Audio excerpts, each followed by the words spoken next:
Movie की शुरुआत में हमें दिखाया जाता है आदिलाबाद के जंगलों को, जहाँ पर गोंड जाति निवास करती है। इन जातियों में खास तरीके की काबिलियत होती है। फिर आगे हमें दिखाया जाता है 10-12 साल की लड़की को, जिसका नाम होता है मल्ली। उसकी काबिलियत होती है गाना गाने की और हाथों में काफी सुंदर कलाकारी करने की। आगे हम देखते हैं जंगल से स्कॉट सर को आते हुए, जो कि ब्रिटिशर्स के लीडर रहते हैं, और वहीं स्कॉट सर की वाइफ को मल्ली बहुत पसंद आती है और उसे अपने साथ ले चलने को कहती है, जिसके बाद में वो मल्ली के पेरेंट्स के सामने कुछ पैसे फेंक देते हैं, जिसे देख मल्ली के पेरेंट्स को लगता है कि वो मल्ली की कलाकारी से खुश होकर उसे इनाम में पैसे दे रहे हैं, जबकि स्कॉट और उसके वाइफ मल्ली को ले जाने की कीमत दे रहे थे और वो मल्ली को अपने साथ गाड़ी में जबरदस्ती बिठा लेते हैं। ये सब देख उसकी माँ बहुत रोती है, चिल्लाती है और रिक्वेस्ट करती है, पर वो लोग उसे बेरहमी से मार देते हैं और मल्ली को वहां से ले जाते हैं। अब नेक्स्ट सीन में हमें दिखाया जाता है 1920 के दिल्ली को। यहाँ पे बहुत सारे क्रांतिकारी आंदोलन कर रहे होते हैं।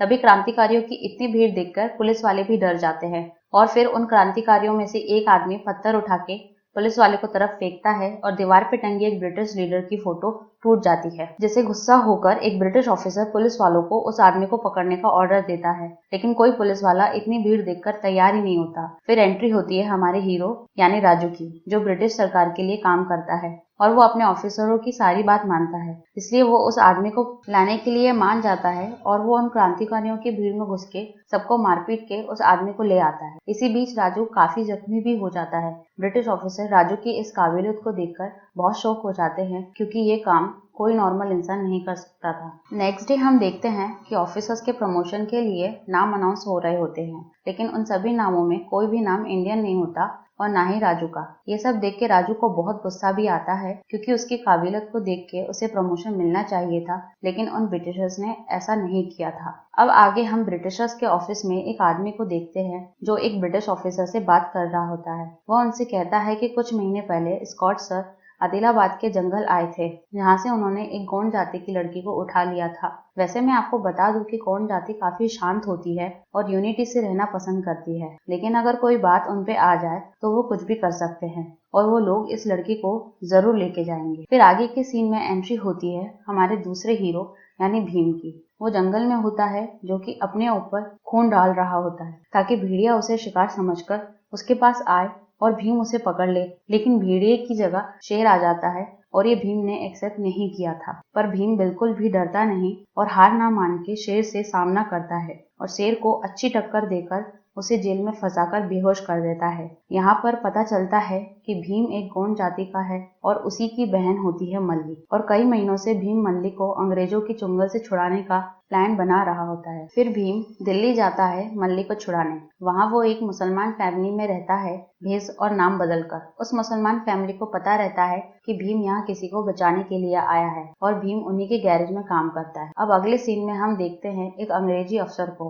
अपनी गाड़ी से परेशान होते हुए, पर वो चालू नहीं हो रही होती है। ये सब देखकर भीम उसके पास आता है और उसकी मदद करता है। तभी गाड़ी चालू हो जाती है और भीम उसे बताता है कि आपकी गाड़ी खराब नहीं हुई थी, वो रिजर्व में थी, इसलिए चालू नहीं हो रही थी। ये सब सुनकर उस ब्रिटिश की गर्लफ्रेंड उस पर हंसने लगती है और उस ब्रिटिशर को बहुत गुस्सा आता है और वो भीम को बहुत मारने लगता है। भीम अपना गुस्सा कंट्रोल करके उस पर हाथ नहीं उठाता है। वो चाहता तो उस ऑफिसर को वहीं मार डालता, लेकिन उसने ऐसा नहीं किया क्योंकि उसे मल्ली को ढूंढना था और वो अपनी असलियत किसी को नहीं बताता है। तभी अगले सीन में हम ब्रिटिश ऑफिस देखते हैं। वहाँ सर स्कॉट की वाइफ सभी ऑफिसर से कहती है कि कोई है जिसमें बहुत ताकत और हिम्मत हो। तभी राजू आगे आके उस चैलेंज को एक्सेप्ट करता है। तभी हम आगे राजू को अपने चाचा से बात करते हुए देखते हैं। वो बोलता है कि हमें उन लोगों को ढूंढना है जो ब्रिटिश एम्पायर को नुकसान पहुंचाने का सोच रहे हैं, और उसका आगे का प्लान होता है उन क्रांतिकारियों के ग्रुप में शामिल होना ताकि उसे आसानी हो उन लोगों को पकड़ने में। तभी दूसरी तरफ भीम ये सोचकर परेशान था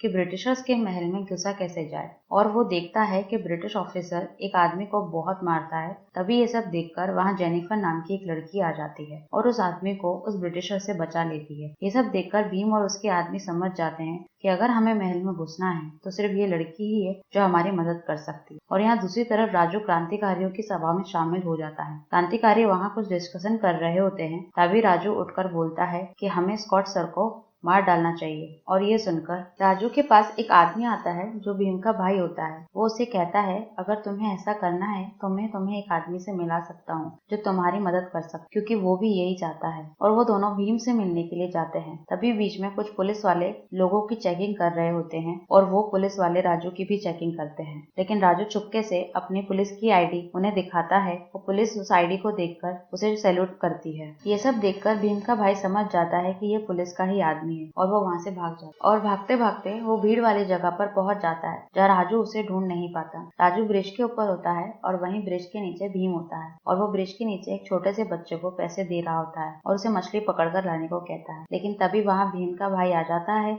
और वहाँ उसे बताता है कि उसके पीछे पुलिस पड़ गई थी जो कि दिखने में हमारे जैसे थे। और तभी हम देखते हैं कि उस ब्रिज पर से एक ट्रेन निकल कर जा रही होती है, लेकिन अचानक से उस ट्रेन में आग लग जाती है क्योंकि वो ऑयल की ट्रेन होती है और वो नदी में गिर जाती है, जहाँ पर वो लड़का भी था जिसको भीम ने मछली पकड़कर लाने को भेजा था और वो लड़का वहाँ फंस चुका था। ये सब देखकर भीम सभी से मदद मांगता है लेकिन कोई आगे नहीं आता। ये सब चीजें राजू ऊपर से देख रहा होता है, इसलिए वो उसकी तरफ हाथ दिखाता है और भीम को इशारा करता है और भीम उसके इशारे ऐसे समझ जाता है जैसे मानो कि दो बिछड़े हुए यार हैं। भीम अपनी बाइक लेकर और राजू अपना घोड़े लेकर एक रस्सी को अपने कमर में बांधकर पुल के दोनों तरफ से कूद जाते हैं और उस बच्चे को सही सलामत बचा लेते हैं और दोनों अपना अपना नाम बताते हैं। जिसके बाद राजू और भीम की दोस्ती शुरू हो जाती है। जैसे कि एक लड़का लड़की को कुछ सेकंड्स में प्यार हो जाता है, वैसे ही इनकी दोस्ती कुछ दिनों में बहुत गहरी हो जाती है। बस यहाँ पर ज्यादा लॉजिक नहीं लगाना। अब उनकी दोस्ती पक्की तो हो चुकी थी, लेकिन वो एक दूसरे की सच्चाई नहीं जानते थे। राजू भीम के साथ दिन भर रहता था लेकिन भीम के आदमी को ही ढूंढ नहीं पा रहा था और राजू ने उस आदमी की एक फोटो बनवाई थी जिसे वो सबको दिखाकर उसे ढूंढ रहा होता है, लेकिन अभी तक भीम ने ये फोटो नहीं देखी थी। आगे जेनिफर महल से गाड़ी लेकर निकलती है और भीम उसे प्यार से देख रहा होता है। ये सब देखकर राजू समझ जाता है कि भीम जेनिफर से बात करना चाहता है, इसलिए वो एक प्लान बनाता है और जेनिफर की गाड़ी पंचर कर देता है। भीम बहुत ही सीधा साधा रहता है, उसे पता नहीं होता कि इस प्लानिंग के पीछे राजू का हाथ है और वो मनी मन बहुत खुश होता है कि अब वो जेनिफर की गाड़ी को ठीक करके उससे बात करने की कोशिश करेगा। फिर राजू और भीम को देखकर जेनिफर उनके पास आती है और भीम को इंग्लिश नहीं आती है। तभी राजू जेनिफर से बात करता है और बोलता है कि यह आदमी बाजार जा रहा है और जाते हुए तुम्हें भी बाजार छोड़ देगा। अब जेनिफर और भीम बाजार पहुंच जाते हैं और वहाँ एक दूसरे के साथ काफी समय बिताते हैं, एक दूसरे का नाम भी बताते हैं। साथ में वो दोनों बहुत सी बातें भी करते हैं, लेकिन एक दूसरे की भाषा ना आने की वजह से ज्यादा बात नहीं हो पाती। तभी जेनिफर कपड़े खरीद रही होती है और उसे भीम बोलता है कि ये कपड़े आपके साइज के नहीं है, जिस पर जेनिफर कहती है कि ये कपड़े मेरे लिए नहीं है, मल्ली के लिए है। और ये सब सुनकर भीम समझ जाता है कि मल्ली उन्हीं के पास है, इसलिए वो खुद के हाथों से एक कंगन बनाता है और जेनिफर को दे देता है, मल्ली को देने के लिए एक मैसेज के तौर पर। तभी जेनिफर भीम को इनवाइट करती है क्योंकि उनके महल में एक बहुत बड़ा फंक्शन होता है। दूसरी तरफ मल्ली उस कंगन को देखकर समझ जाती है कि ये कंगन उसी के भाई ने भेजा है और अब राजू और भीम उस फंक्शन में जाने के लिए तैयार होते हैं और वहाँ पर भीम जेनिफर से मिलता है। उसके बाद दोनों साथ में डांस करते हैं और उन दोनों को इस तरह से देखकर एक अंग्रेज जल रहा होता है, इसलिए वो भी उनके पास आके डांस करने लगता है और भीम को लात मार के गिरा देता है। और वो अंग्रेज कुछ डांस के स्टेप करके भीम को दिखाता है और उसे चैलेंज देता है कि क्या तुम इस तरह का डांस कर सकते हो। जिसके बाद राजू और भीम शुरू हो जाते हैं डांस करना, जो कि बहुत ही तगड़ा डांस करते हैं जिसका कोई कंपटीशन नहीं, और उसमें जेनिफर भी उनका साथ देती है। तभी पार्टी में सभी लोग खड़े होकर डांस करने लगते हैं, लेकिन धीरे धीरे करके सब लोग थक जाते हैं, लेकिन राजू और भीम की एनर्जी खत्म ही नहीं होती। अब प्रोग्राम खत्म होने के बाद जेनिफर भीम को अपने घर लेकर जाती है। इन दोनों के जाने के बाद राजू उस आदमी को तलाश करने लगता है, लेकिन इस बार वह आदमी राजू को मिल जाता है और वो उसे बहुत टॉर्चर करता है। अब आगे हम देखते हैं जेनिफर और भीम को गाड़ी से महल के अंदर आते हुए। तभी भीम को कुछ बातों का पता चलता है, जैसे कि इस महल में एंट्री करने के लिए 2 दरवाजे हैं, जिससे कि पहला दरवाजा क्रॉस करने के बाद जब दूसरा दरवाजा क्रॉस करते हैं तो पहला दरवाजा बंद हो जाता है, तब दूसरा दरवाजा खुलता है। फिर भीम और जेनिफर के कमरे में जाते हैं जहाँ पर वो बैठकर बातें कर रहे होते हैं, लेकिन तभी जेनिफर से भीम कहता है कि उसे भूख लगी है। जैसे ही जेनिफर वहाँ से जाती है तो भीम मल्ली को महल में ढूंढने लगता है। आखिर में मल्ली भीम को मिल ही जाती है और वो दोनों एक दूसरे को देखकर बहुत इमोशनल होते हैं, लेकिन मल्ली की हालत देखकर भीम को बहुत बुरा लगता है क्योंकि उन अंग्रेजों ने मल्ली को जेल में कैद कर रखा था। मल्ली कहती है कि मुझे यहाँ से निकालो, लेकिन भीम उसे कहता है कि अभी नहीं, पर बाद में जरूर लेके जाएगा। और दूसरी तरफ हम देखते हैं कि भीम के उस आदमी को राजू बहुत मारता है और उससे पूछता है कि तुम्हारे भाई का पता बताओ, लेकिन वो अपना मुंह खोलता नहीं है तभी राजू गुस्से में वहाँ से निकल जाता है। रात के समय पर उस भीम के आदमी को एक सांप दिखता है जिसे वो पकड़ लेता है, और जब राजू उसके पास फिर से पूछताछ के लिए आता है तो वो सांप उसके ऊपर छोड़ देता है, जिसके कारण वो सांप उस राजू को काट लेता है और वो उसे कहता है कि 1 घंटे के अंदर वो मारा जाएगा, क्योंकि अंग्रेजों के पास भी इस सांप के काटने का इलाज नहीं है। और ये सारी बकवास सुनने के बाद राजू उस आदमी को छोड़ देता है। उसी रात में भीम और उसके साथियों को बात करते देखा जाता है, जो कि मल्ली को महल से निकालने का प्लान बना रहे होते हैं। लेकिन तभी वहाँ पर राजू आ जाता है और वो दर्द के मारे बहुत चिल्लाता है। भीम उसे देखकर समझ जाता है कि उसको किसी जहरीले सांप ने काटा है, इसलिए वो उसका इलाज करने लगता है। लेकिन जहर का पूरी तरह से राजू के बॉडी में फैल चुका होता है। तभी भीम अपने शरीर से रक्षा बूटी निकाल कर राजू को बचा लेता है। लेकिन यही रक्षा बूटी देखकर राजू समझ जाता है कि ये वही आदमी का भाई है जिसको मैंने पकड़ा था, क्योंकि वही रक्षा बूटी उसने उस आदमी के पास देखा था। और भीम राजू को कहता है कि जहर सुबह तक उतर जाएगा और तुम बिल्कुल ठीक हो जाओगे। वो कहता है कि मेरा बहुत मन है कि मैं तुम्हारे साथ यहाँ रुकूं, लेकिन सुबह उसे बहुत जरूरी काम करने जाना है, इसलिए उसे जाना ही होगा। और वो इतना कहकर उसे अपनी सच्चाई भी बता देता है कि मैं कोई मुसलमान नहीं हूँ और मैं गौंड जाति से हूँ और मैं यहाँ मेरी बहन मल्ली को बचाने आया हूँ। मैंने कई बार सोचा कि मैं अपनी असलियत बता दूं, लेकिन मैं नहीं चाहता था कि वो अपने दोस्त पर कोई आंच आने दे। और वो यहाँ पर बहुत ही इमोशनल हो जाता है और भीम राजू से कुछ ऐसी बातें करता है जो एक सच्चा दोस्त ही दूसरे सच्चे दोस्त से कहता है। अब उसी रात हम महल में एक बहुत बड़ा फंक्शन देखते हैं, क्योंकि एस्कॉर्ट सर आ जाने वाले रहते हैं। भीम और भीम के आदमी एक ट्रक को लेकर महल के अंदर घुस जाते हैं और उस ट्रक में बहुत सारे जानवर होते हैं, और ये वही जानवर होते हैं जो ये लोग जंगल से पकड़ते हैं। और तभी भीम उन जानवरों को अंग्रेजों पर छोड़ देता है और भीम और उसके जानवर दोनों मिलकर उन अंग्रेजों को बहुत मारते हैं, काटते हैं। तभी पीछे से राजू आ जाता है अपने पुलिस की वर्दी पहनकर, और उसे इस तरह से देखकर भीम पूरी तरह से शॉक हो जाता है, क्योंकि उसे ऐसा लग रहा था कि असलियत सिर्फ मैंने छुपा रखी थी, जबकि ऐसा नहीं था। राजू ने भी बहुत कुछ छुपाया था। यहाँ पर राजू उसके पास आता है और उसे अरेस्ट करने के लिए कहता है, लेकिन भीम उसे साफ इनकार कर देता है, जिसके बाद उन दोनों के बीच बहुत जोरदार फाइट होता है। और यहाँ के फाइट सीन को देखकर बहुत मजा आता है और आखिर में राजू भीम को पकड़ लेता है। आगे हम देखते हैं राजू को प्रमोशन मिल जाता है और वो वेपन एरिया का इंचार्ज हो जाता है, जहाँ पर बहुत सारी बंदूकें होती हैं। और उसके बाद राजू अपने ऑफिस जाता है और बहुत सारी बंदूकें देखते देखते अपने पास्ट में चले जाता है। और हम देख पाते हैं राजू के पिताजी को, वो भी एक क्रांतिकारी होते हैं और वो सबको बंदूक चलाना सिखा रहे होते हैं, लेकिन लकड़ी वाली बंदूक से, क्योंकि उनके पास असली की बंदूकें नहीं होती है। उसके पिताजी का नाम होता है रामाराव राजू। और आगे रामाराव यानी राजू का पिता उनके साथियों से कहता है कि जब हम बंदूकों से पक्का निशाना लगाना सीख जाएंगे तब मैं तुम्हें असली की बंदूक दूंगा, क्योंकि रामाराव असली बंदूक की कीमत जानता था और वो लोग गोलियों को वेस्ट नहीं करना चाहता था। आगे की कहानी रामाराव के फ्लैशबैक पर पहुंच जाती है, जहां रामाराव भी ब्रिटिश ऑफिसर्स के अंडर काम करता था। और तभी रामाराव के सामने ब्रिटिश ऑफिसर एक आदमी को सजा दे रहा होता है, उसे बहुत मार रहे होते हैं, लेकिन वो लोग उसे गोली से नहीं मारते बल्कि हथौड़े से मारते हैं, क्योंकि वो उस आदमी पर गोली वेस्ट नहीं करना चाहते हैं। इसके बाद रामाराव को बहुत गुस्सा आता है और वो उस जॉब को छोड़ के तुरंत ही अपने गांव चले जाता है। वो अपने साथ एक गन और कुछ गोलियां लेकर जाता है। रामाराव की फैमिली में 4 लोग होते हैं, एक उसकी वाइफ और 2 बेटे। यहाँ पर वो सारे गांव वालों को क्रांतिकारी बनाने में जुट जाता है और उसका एक ही लक्ष्य होता है कि वो किसी भी तरीके से अंग्रेजों से छुटकारा पाले और आजादी की जिंदगी जिए। तभी आगे रामाराव को पता चलता है कि उसका बेटा यानी राजू को बहुत अच्छा निशाना लगाना आता है और वो राजू जिद करता है कि उसे भी बंदूक चलानी है, तो वो एक असली बंदूक उसको चलाने को देता है और निशाना लगाने को कहता है। तभी उसका निशाना इतना पक्का होता है कि सीधा निशाने पर लगता है। ये सब देखकर रामाराव बहुत शौक हो जाता है, क्योंकि उसने पहले कभी अपने बेटे को निशाना लगाना सिखाया नहीं होता। तभी ये सब देखकर उसे लगता है कि अब सब तैयार हो चुके हैं और हम आगे देखते हैं कि अचानक से कुछ अंग्रेजों ने रामाराव और उसके गांव वालों पर अटैक कर दिया है और अंग्रेजों उन सभी को मारने लगते हैं।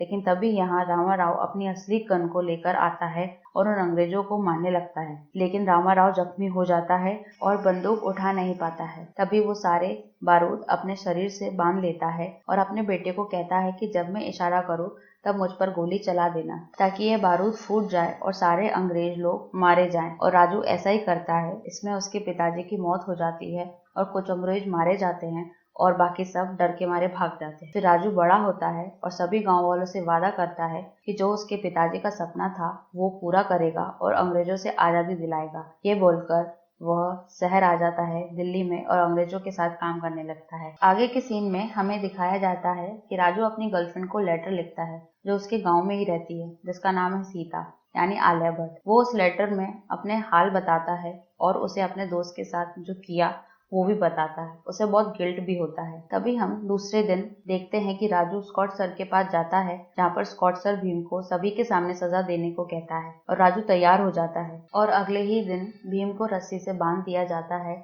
और उस पर राजू बहुत कोड़े बरसाता है। उसे कहता है कि अपने घुटने टेक के सर स्कॉट सर से माफी मांग लो और अपने आप को सरेंडर कर दो। लेकिन भीम साफ इनकार कर देता है और ये सुनकर राजू उसको बहुत पीटता है और बहुत कोड़े मारता है, बहुत डंडे मारता है और उसे अधमरी हालत में कर देता है। लेकिन फिर भी भीम अपने घुटने नहीं टेकता और मार खाते खाते भी एक जोशीला भरा गाना गाता है, जिससे सारे देखने वाले लोग में इतना जोश आ जाता है कि सभी लोग उसकी मदद करने के लिए आगे तो आते हैं पर वे लोग मदद कर नहीं पाते। उसके बाद हम देखते हैं कि भीम बेहोश हो जाता है और ये सब देखकर राजू अंदर ही अंदर बहुत दुखी हो रहा होता है, क्योंकि ये वो काम दिल से नहीं कर रहा था। उसे बस अंग्रेजों ऑफिसर्स के सामने अपने आप को लॉयल बताना था। लेकिन फिर वो सोचता है कि मुझे भीम को बचाना चाहिए, क्योंकि परसों के दिन ही उसे फांसी लगने वाली होती है और वो उसे बचाने का प्लान बनाता है। वो दूसरे दिन सुबह ही स्कॉट सर के पास जाता है और उससे बोलता है कि उन्हें भीम को फांसी इस तरह से नहीं देनी चाहिए, बल्कि उसे तो सबके सामने फांसी देनी चाहिए जहाँ पर मल्ली भी खड़ी हो।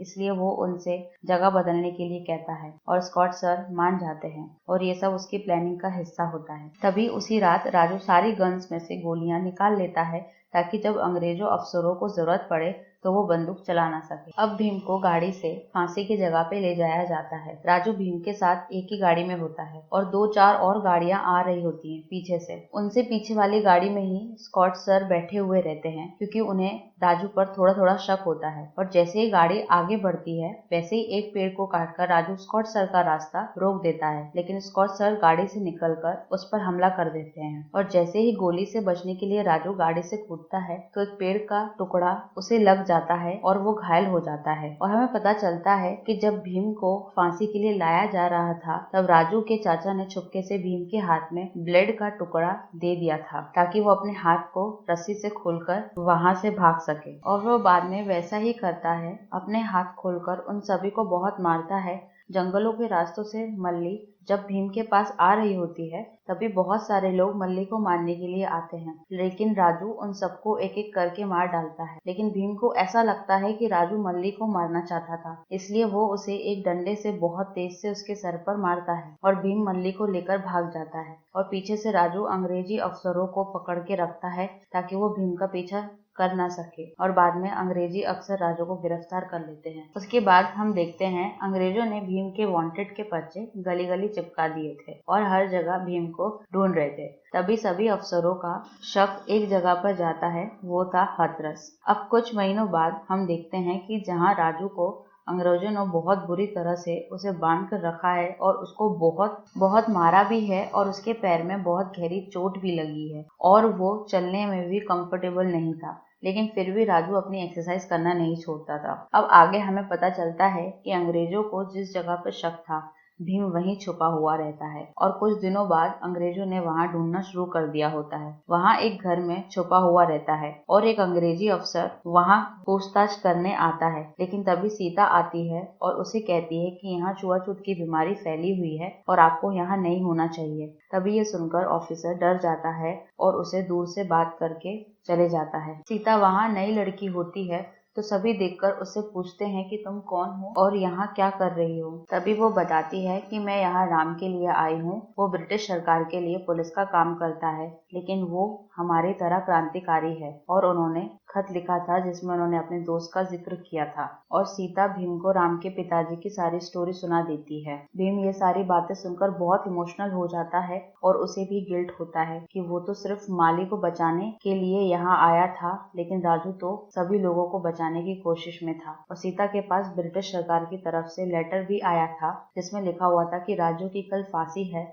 और उसकी डेड बॉडी लेने के लिए कल आ जाए। पर यहाँ पर भीम सीता से वादा करता है कि कुछ भी हो जाए वो उसके राम को कुछ नहीं होने देगा और राम को सीता से मिलवा कर ही रहेगा। और उसी रात उसी समय भीम राजू को छुड़ाने के लिए चले जाता है जेल में, जहाँ पर वो राजू को निकालता है। पर राजू के पैर में बहुत चोट लगी हुई रहती है, तो वो चलने में कंफर्टेबल नहीं रहता। तो भीम उसे अपने कंधे पर बैठा लेता है और उन सभी लोगों से लड़ता है और सही सलामत वो दोनों वहां से बाहर निकल जाते हैं। यहाँ से डायरेक्ट वो राम जी के एक मंदिर में पहुंचते हैं, जहाँ वो भीम राम जी के सारे कपड़े निकालकर राजू को पहनाता है और उसे पहनाकर राजू बिल्कुल श्री राम भगवान की तरह लगता है। और ये सीन आपने किसी भी मूवी में नहीं देखा होगा। फिर वो दोनों भागते भागते जंगल पहुंच जाते हैं और उनके पीछे पीछे अंग्रेज अफसर भी आ जाते हैं और वो दोनों एक एक अफसरों को बहुत मारते हैं और मारते मारते स्कॉट सर के महल के सामने पहुंच जाते हैं। तभी भीम और राम मिलकर जलती हुई बाइक को स्कॉट सर की तरफ फेंक देता है। तो स्कॉट सर को लगता है कि वो उसके ऊपर आ रही है, लेकिन वो उसके ऊपर नहीं आती है। वो महल के कमरे में घुस जाती है, जहाँ बहुत सारे बम, बारूद, बंदूकें, सभी सामान रखे रहते हैं और वह महल पूरा उड़ जाता है। बहुत बड़ा धमाका होता है। वहाँ के अंग्रेज सारे मर जाते हैं और आखिर में भीम स्कॉट सर को मार डालता है। आखिर में भीम राम को सीता से मिलवा ही देता है और यहीं पे मूवी का दी एंड हो जाता है। अगर इस मूवी का एक्सप्लेनेशन आपको अच्छा लगा हो तो इस वीडियो को लाइक और चैनल को सब्सक्राइब कर देना। मैं आपसे मिलती हूँ अगले वीडियो में। Good bye.